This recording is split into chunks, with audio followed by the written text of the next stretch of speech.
Movimento Brasil Livre. Você sabe o que é? Você sabe o que ele reivindica? O nosso convidado de hoje é Rubinho Nunes. Ele é coordenador nacional do Movimento Brasil Livre. Daqui a pouquinho, no Ponto de Equilíbrio.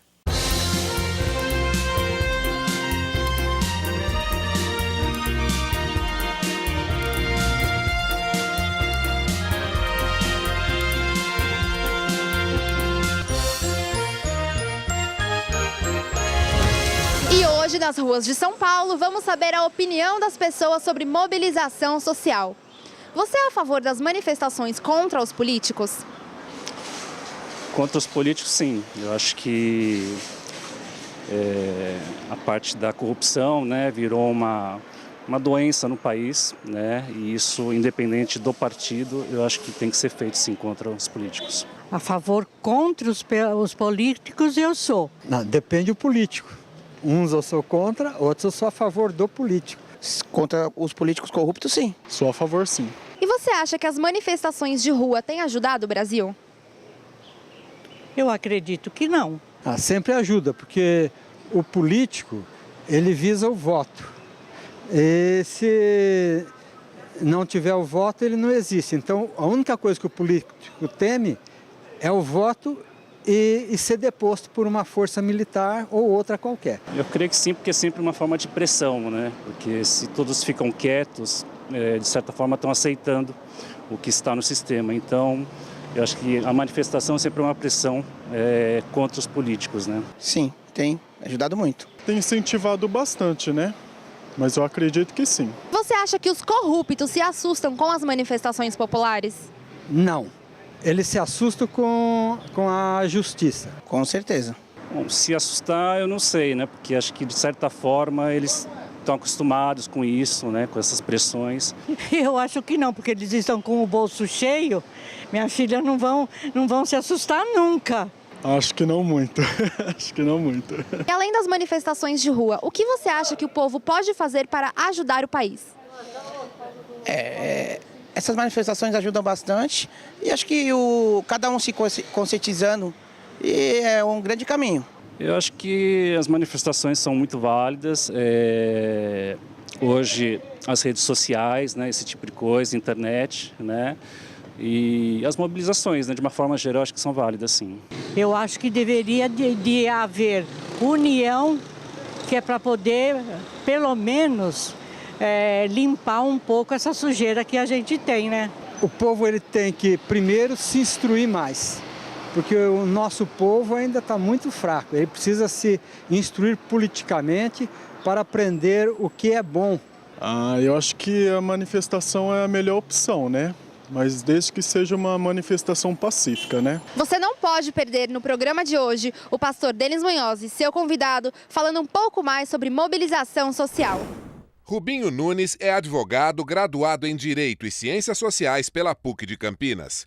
É presidente da Comissão Eleitoral da OAB em Vinhedo, no interior paulista, onde também é membro das comissões de Direitos Humanos e Legislativa. Rubinho Nunes é o coordenador nacional do Movimento Brasil Livre, MBL. Muito boa noite, meu amigo, minha amiga. O nosso encontro de final de noite, programa Ponto de Equilíbrio. Acesse o nosso site, nosso Facebook. Se você quiser mandar sua mensagem pelo WhatsApp, sua pergunta ao nosso convidado, sua crítica, sua sugestão, o programa é sempre feito pensando em você. E nessa noite é com imenso prazer que recebemos Rubinho Nunes. Ele é coordenador nacional do Movimento Brasil Livre. Binho, obrigado por você ter aceito o convite. Foi um prazer te receber aqui. Obrigado, boa noite a todos os telespectadores. Para mim é uma honra estar aqui. Eu agradeço a oportunidade de estar falando com vocês nessa noite. Então, vamos passar para o nosso telespectador o que é o Movimento Brasil Livre, como ele nasceu, quais foram as propostas, como surgiu o movimento. O Movimento Brasil Livre surgiu em novembro de 2014, após a eleição presidencial. Um grupo de jovens, eu, Renan, Kim Kataguiri, estávamos insatisfeitos com a forma como se deu a eleição de 2014. As denúncias de corrupção, de uso da máquina pública, de malversação do dinheiro para fins eleitorais, as mentiras que se desenvolveram durante o pleito eleitoral como um todo, estávamos insatisfeitos e convocamos, no ápice da indignação, os primeiros protestos que aconteceram no dia 1º de novembro de 2014 ainda, logo após o segundo turno, reuniu apenas 5 mil pessoas na Avenida Paulista, mas dessa sementinha que foi plantada surgiu um movimento pautado em ideais liberais, em ideais de redução do tamanho do Estado, de preservação da liberdade das pessoas. Convocamos outra manifestação que já levou 25 mil pessoas às ruas. Desculpe, só para você, lógico, que ficaram indignados com alguns termos da eleição, mas o que eu sinto, isso não é novidade no Brasil. A eleição de 2014 não foi muito diferente da de 2010, que também não foi muito diferente da de 2006. Porque os métodos utilizados, o método político utilizado, infelizmente no Brasil, ele vem se perpetuando aí por décadas. O que provocou essa indignação maior na eleição de 2014? A gente vê esse método, bem você colocou, como a velha política. Esse é o retrato da velha política, aquela política de conchavos, de aparelhamento estatal, de você... Financiamento indevido de campanha. Que hoje a gente vê que efetivamente ocorreu, seja via BNDES, seja via Petrobras, que acabou quebrada por conta da má gestão. Isso é uma cultura que vinha se perpetuando no Brasil desde a redemocratização, o aparelhamento estatal como um todo. Obviamente que a gente já vinha atuando, o MBL nasceu de um pequeno movimento de Vinhedo que chamava Movimento Renova Vinhedo, que a grande maioria dos fundadores do MBL atuava na política local da cidade, também combatendo as práticas da velha política, do aparelhamento da máquina pública, enfim, desse todo. Nessas eleições, eu acredito que por conta da força das redes sociais, por conta da facilidade de comunicação, da globalização, se tornou escancarado. A gente viu, por exemplo, funcionários dos Correios sendo obrigados a entregar panfletos da ex-presidente Dilma Rousseff, agora impeachmentada. Isso tudo foi fomentando a indignação das pessoas que, com mais acesso à informação, se tornaram cada dia mais revoltadas com o que estava acontecendo, e especialmente pela forma como se deu a resolução do pleito eleitoral, acabou tornando um território para que a gente pudesse chamar as manifestações e, a princípio, externar a indignação que nós tínhamos e, junto disso, manifestar o apoio às investigações da Lava Jato, que naquela época estava começando, ainda de forma mais embrionária, começando a traçar um caminho de nova moralização na política nacional. Vocês questionam aí a legitimidade da eleição, da apuração, ou os métodos que os candidatos usaram, especificamente a presidente afastada Dilma usou para ser reeleita? Um pouco dos dois. Os métodos, obviamente, a gente sabe que a eleição foi pautada na mentira. Foi uma eleição que vendeu ilusão, vendeu sonhos para a população, uma eleição pautada na política do medo. A gente viu a campanha da presidente Dilma Rousseff, ex-presidente Dilma Rousseff, deixava muito claro que eles eram responsáveis pelo sucesso das pessoas. Eles chegaram ao cúmulo do que eu digo nas minhas palavras, de roubar o fruto do trabalho das pessoas. Porque quem progrediu pelo próprio trabalho, não foi pelo governo Dilma que fez o progresso, mas eles implementaram a política do medo. Então, essa forma de velha política e o resultado das eleições, que foi muito obscuro, a forma como ocorreu, a urna eletrônica, ela é um instrumento que não transmite a credibilidade. A gente sabe que sistemas de informação, eles são vulneráveis, existem laudos que atestam a vulnerabilidade. Como um todo, somando a forma como aconteceu a campanha, as pesquisas que indicavam cenários contrários e o resultado que se deu no pleito, isso tornou o ambiente para que a gente convocasse as manifestações e levou ao nascimento do Movimento Brasil Livre. Eu trabalho já há algum tempo com mídia, com televisão, com pesquisas, com Ibope, e a única coisa, eu posso até concordar que não é o melhor método do mundo, a urna eletrônica, que é passível de erro, como qualquer sistema é passível de erro. Mas você não acha que é muita coincidência, porque você fala que as pesquisas, no fundo, não apontavam aquilo. Mas nos últimos dias, pelo menos nas últimas 48, 72 horas, o que a pesquisa oficial de Datafolha, Ibope, ela apontou exatamente o que a urna eletrônica apurou.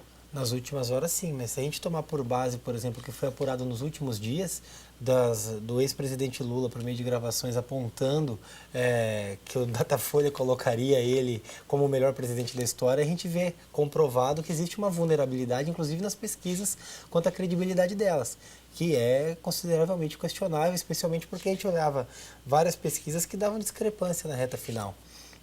Obviamente que a gente tem um resultado que pode ser tido como verdadeiro ou não, mas o resultado que a gente viu das pesquisas e a forma política que foi implementada, para uma política pautada no medo, utilizando máquina estatal para fazer campanha para um partido.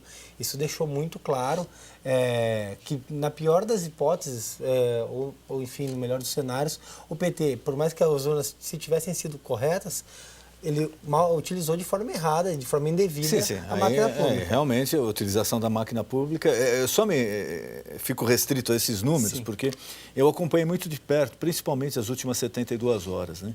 E pelo pouquinho de prática que a gente tem em apuração, em eleição, em Ibope, em mídia, em televisão, realmente quando começa um movimento assim, de mudança nas últimas 72 horas, é muito difícil você reverter. Sim. E eu notei que esse movimento estava favorável ao Aécio até umas 72 horas antes e, de repente, as pesquisas começaram a apontar algo em contrário. Por isso que eu não me surpreendi, como a maioria surpreendeu, com o resultado das apurações. Né? A grande surpresa se deu pela forma como foi divulgado o resultado. A gente lembra do ministro do TSE, dentro da sua sala, até então a Aécio estava disparado na frente das apurações, quando houve a Dilma ultrapassou então a Aécio Neves na reta final. Isso que suscitou as dúvidas. O grande ponto é o seguinte, toda essa dúvida poderia ter sido afastada, não teria acontecido se houvesse o sistema de voto impresso, que agora foi apurado, está essa discussão de se implementa ou não se implementa, mas se tivesse o sistema do voto impresso, a recontagem seria muito mais prática e daria credibilidade para as eleições como um todo. Obviamente que, mesmo tendo a credibilidade, nada afasta a responsabilização da presidente pelos crimes que ela cometeu e levou ela ao afastamento. Mas, pelo menos, não traria essa dúvida para o eleitor, que é uma dúvida contra a liberdade, contra a democracia como um todo. Isso, eu acho que, para um sistema eleitoral, para um sistema democrático, não pode acontecer de forma alguma. E uma das coisas que se critica muito na urna eletrônica, eu acho que aí tem um fundo de certa procedência, o software que opera na urna parece que ele é desenvolvido em Cuba através de uma empresa venezuelana. Venezuela, Smartmatic. Exato, mas parece que a empresa é venezuelana, mas ela foi desenvolvida em Cuba. Tem alguma ligação. Isso realmente é uma coisa que, porque, né, convenhamos, nem Venezuela nem Cuba tem potencial de tecnologia de informática melhor que o nosso. Sim. Segundo que dos outros países, dos Estados Unidos, da Europa. Então, por que isso é desenvolvido lá e por que se fala tão pouco disso? Sim, e vale enaltecer que são republiquetas, que não são nenhum exemplo de democracia. Cuba é uma ditadura que se perpetua lá, é uma grande ilha da fantasia que se perpetua há algum tempo. E a Venezuela deixou muito claro o regime totalitário, especialmente pelo que está acontecendo agora no país, com toda essa miséria que se implementa pelo modelo bolivariano de poder que se perpetua desde o chavismo e que, na nossa concepção, o PT tentou implementar no Brasil, mas, por sorte, a população se levantou a tempo, acordou a tempo e frustrou esse plano como um todo. Você falou do começo do processo ali de impeachment. Agora, como o movimento tem encarado essa segunda etapa? Porque ela já foi afastada. Ainda não foi julgada, lógico, mas já está afastada. O que você acha que vai acontecer daqui para frente, tanto no Senado como na hipótese tanto dela ser efetivamente afastada do cargo existe a possibilidade de se reverter essa situação? Olha, Fernando Collor é experiente na questão impeachment e ele deixou muito claro que uma vez que a presidente é afastado e o impeachment é recebido, não volta, não tem como, é um caminho sem volta. E nós entendemos que uma vez que a ex-presidente Dilma Rousseff foi afastada, ela entrou num caminho sem volta, ela não vai retornar. Segundo as contas que a gente faz, porque a gente tem uma atuação direta dentro do Congresso Nacional, com deputados, com senadores, com as nossas bases, são 61 votos hoje a favor no julgamento dela pelo afastamento como um todo. Então teria uma sobra em tese de 7 votos, 7 votos. Precisa de 54.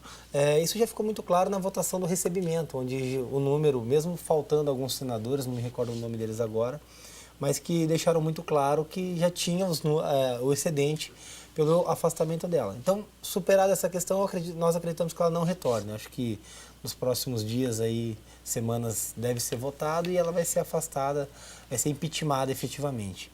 Agora, a gente mantém a fiscalização para a gestão Temer. O Temer ele tem adotado algumas medidas interessantes e até corretas. A primeira delas, obviamente, foi reduzir o número de ministérios. A gente tinha uma máquina estatal inflada, que na verdade é um reflexo das cidades que têm secretarias infladas do Estado com muitos cargos e no governo federal eu diria que é um reflexo da política brasileira, né? Da velha política brasileira. Porque é uma coisa que é recorrente. Vira e mexe, estourou o orçamento de tal cidade, estourou o Estado, estourou a União. Por quê? Porque aumentou 20% lá, 30% aqui, 40% lá. Exatamente. Na verdade, o Estado ele capta recursos do pagador de impostos e mantém uma máquina não para trabalhar para a população, mas sim para manter um projeto de poder, para o sujeito se perpetuar no poder como um todo. E quem paga a conta disso é a população por meio de tributos, o empresário que acaba sendo sugado, acaba sendo o responsável. E não sobra dinheiro para nada, né? Não, porque não sobra dinheiro. Gasta tudo em administração pública, então não tem dinheiro para o hospital, para a escola. Exatamente. É complicado. É a regra básica. O político que gasta mais do que arrecada transfere a conta da irresponsabilidade para a população. Era o que o PT vinha fazendo, é o que alguns prefeitos e governadores têm feito, mas pelo menos no governo federal isso foi afastado e o Michel ele adotou a medida de cortar ministérios, o que foi uma medida acertada. Outra medida acertada dele, mais recente, ele liberou a importação de feijão para conter o preço do produto que disparou. Agora a gente teve notícias do Itamaraty fazendo um acordo de livre comércio de veículos com a Argentina.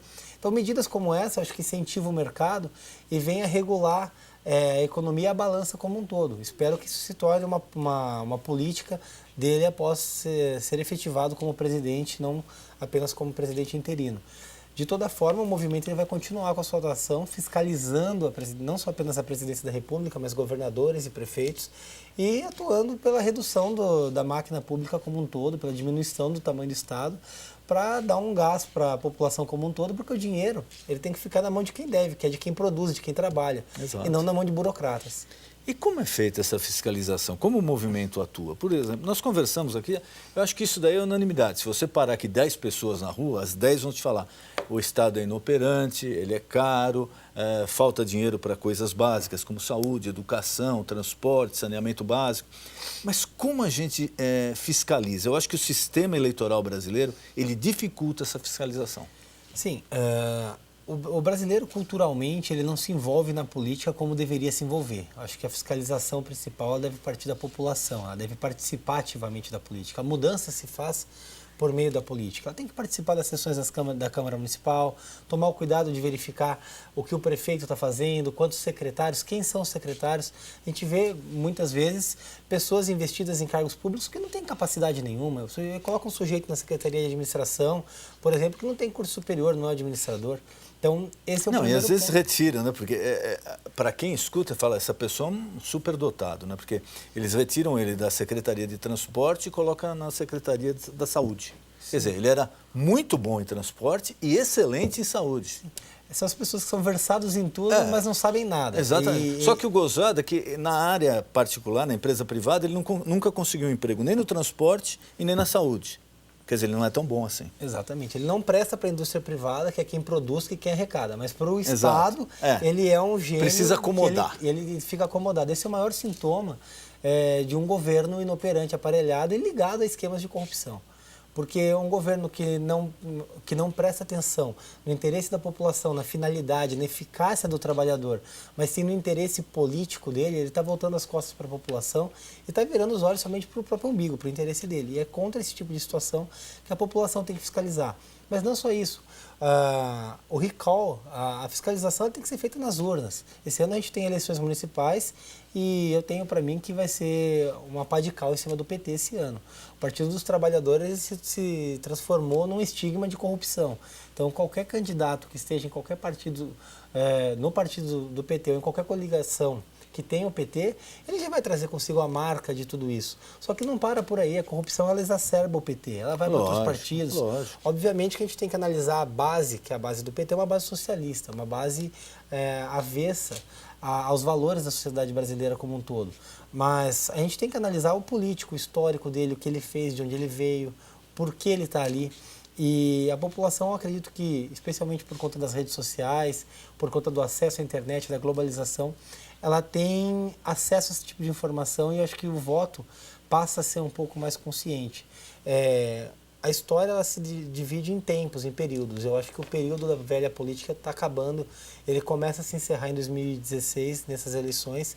Vai terminar de se jogar uma pá de cal nele em 2018, a gente deve ter uma renovação ainda maior e se inicia um novo período, de quando a população começa a se envolver, começa a se preocupar com a política, porque a duras penas o brasileiro entendeu que o reflexo da irresponsabilidade na hora do voto, do desconhecimento de quem vota, traz um prejuízo para si mesmo, porque acaba tirando da mesa da pessoa o leite da criança para colocar no bolso de político.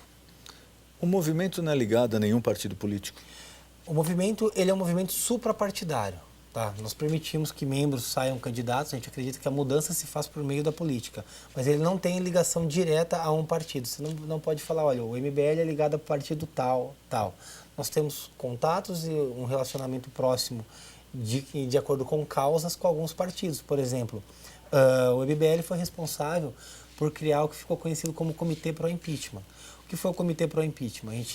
Eu tinha uma atuação direta, eu falo pessoalmente porque eu estava lá, dentro do Congresso Nacional, fazendo corpo a corpo nos deputados para conseguir votos pelo impeachment.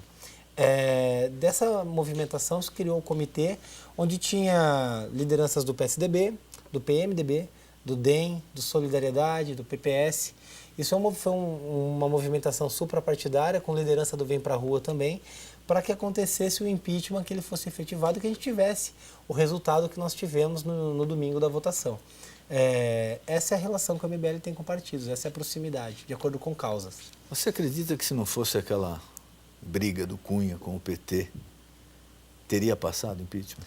Eu acredito que o Eduardo Cunha é a pessoa errada que fez a coisa certa pelo motivo errado.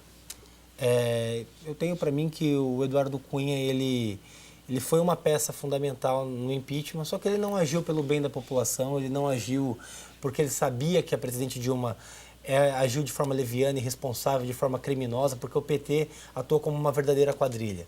Na verdade, ele agiu pelo interesse próprio. E isso é uma coisa desprezível.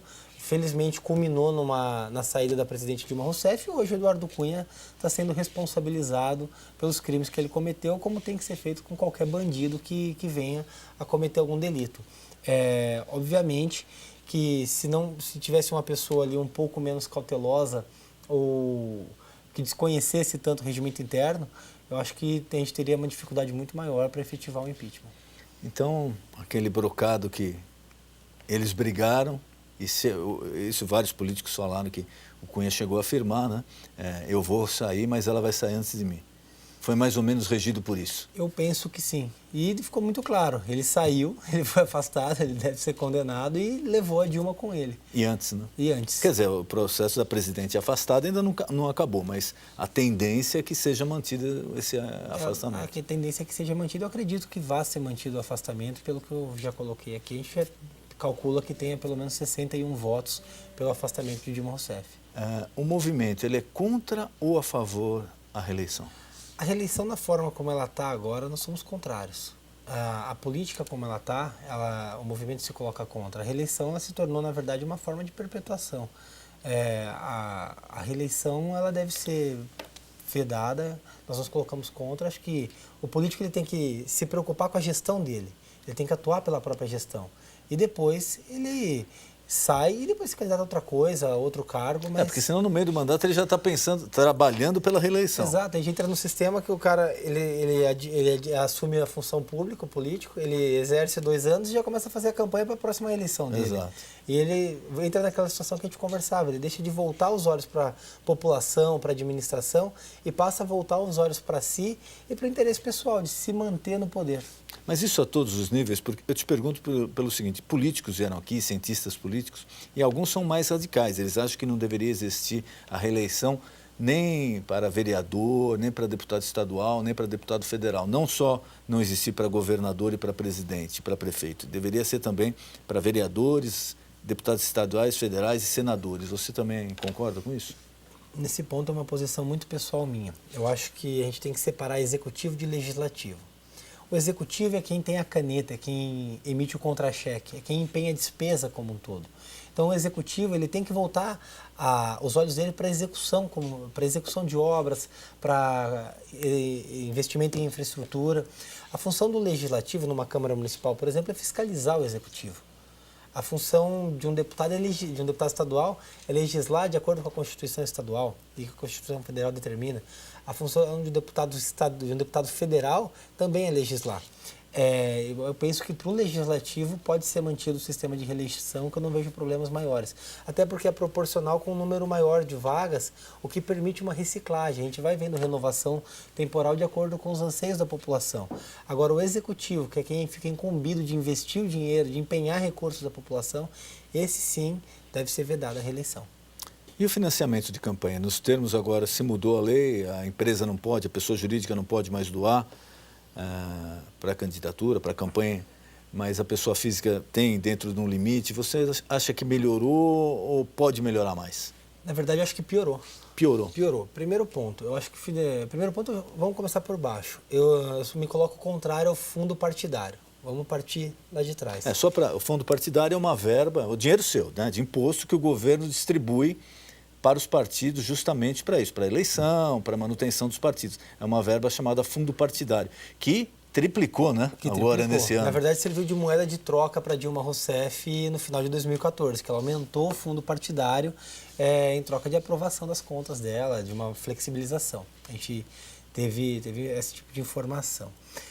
O fundo partidário, a gente tem que deixar muito claro que assim, é o dinheiro que sai do pagador de imposto que deixa de ter isso no bolso dele para doar para o PT, para doar para o PSOL, para a Rede, PSDB, para o DEM. Então, às vezes o cara, ele gosta do PT, mas ele está bancando o DEM. E o sujeito que apoia o DEM, ele também está bancando o PT. Exato. Porque sai de imposto. É dinheiro público. Isso é dinheiro público. Então, qualquer financiamento público para partido político, para político, é absurdo.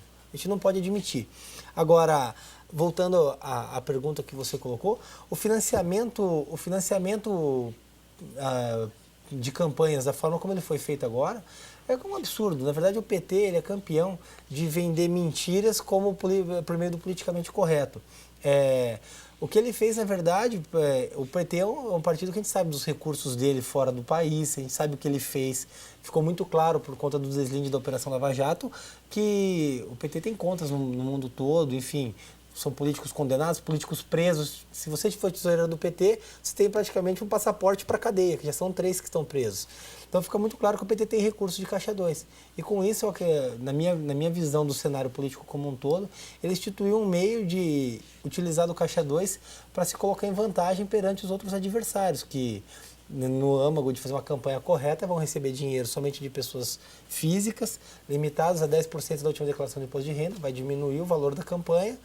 E para quem não tiver muito pudor, quem não tiver muito respeito às leis, acaba utilizando de recursos estranhos e ilegais. Eu acredito que o financiamento privado, o financiamento de empresas, ele tem que ser permitido. O Estado ele não tem que intervir na forma como o empresário, como a pessoa gasta os recursos dele. As pessoas têm que fiscalizar a forma que o Estado gasta, não o contrário. Se o sujeito ele tem um recurso, ele quer doar para a campanha, é um direito do cidadão que faça essa doação. Não tem Mas porquê. da empresa não estaria aí meio mascarado uma troca de favores? Eu também acho que o Estado tem que se meter quanto menos possível na vida do cidadão. Mas não seria então mais viável se de repente... Porque eu não consigo imaginar, eu até consigo imaginar uma grande construtora que tem uma simpatia, um apreço pelo PT, ou pelo PSDB, ou pelo PP, ou não sei, pelo DEM, não sei. Mas é inaceitável que ela tenha apreço pelo PP, pelo PSDB, pelo PT, pelo DEM, pelo PSOL. É difícil de... Então você está deslumbrando alguma vantagem. Sim, mas esse tipo de doação podia ser limitada. Olha, a empresa X pode doar para um partido, e ela doa para aquele partido. Exatamente. Agora, não pode fazer essa farra. E, obviamente, também que eu falo por mim, eu jamais aceitaria dinheiro vindo de uma Odebrecht. Eu entendo que é o fruto da árvore podre, mesmo que declarado, eu não deveria aceitar dinheiro dessa empresa, porque a gente sabe os esquemas que tem. Agora, por conta de empresas que possam fazer uma malversação, ou de políticos que possam utilizar da sua função para fazer acordos, para fazer conchavos, a gente não pode punir o sistema político como um todo. Eu penso que a empresa pode doar e o ordenamento jurídico está aí para punir, como efetivamente está punindo essa quadrilha que está no poder há décadas. Agora, o que eles fizeram, na verdade, foi cortar e limitar a campanha, limitar a captação de recursos, sob o argumento de que existe corrupção. Só que eles mesmos implementaram esse meio de corrupção. Entendeu? Eles corromperam e eles foram corrompidos. O que a gente não pode fazer é uma cova rasa e jogar ali toda a população, todos os políticos, dizendo que todos são corruptos, que não são. Na verdade, é uma quadrilha que ali imperava. Essa reforma eleitoral no que se refere à captação de recursos, na verdade é uma grande chacota. Isso é uma cortina de fumaça para esconder coisas muito piores que estão por trás disso. Queria mais uma vez agradecer a tua presença aqui, nosso tempo está acabando. De colocar à disposição algum recado para o nosso telespectador, algum tema que eu não perguntei, por favor, fique à vontade. Bom, primeiramente eu agradeço mais uma vez pela oportunidade de estar aqui. Queria dizer a todos que tenham muita atenção no político, participem da classe política, participem de movimentos sociais, fiscalizem, sejam parte de algo, lutem pelos ideais que vocês defendem. Por mais difícil que seja, toda batalha vale a pena, toda jornada tem um grande fim. A gente iniciou um movimento com 5.000 pessoas e, graças a Deus, a gente conseguiu terminar afastando o presidente Dilma Rousseff, mas a nossa luta não acabou por aí. A gente tem muito a fazer, o Brasil precisa de mudança e a participação de todos é preponderante. Quem quiser nos acompanhar pelo Facebook, Movimento Brasil Livre, minha página pessoal é Rubinho Nunes, somos coordenadores e fico à disposição de todos. Muito obrigado. Foi um prazer recebê-lo aqui. Prazer foi meu. O nosso encontro de final de noite, programa Ponto de Equilíbrio. Boa noite.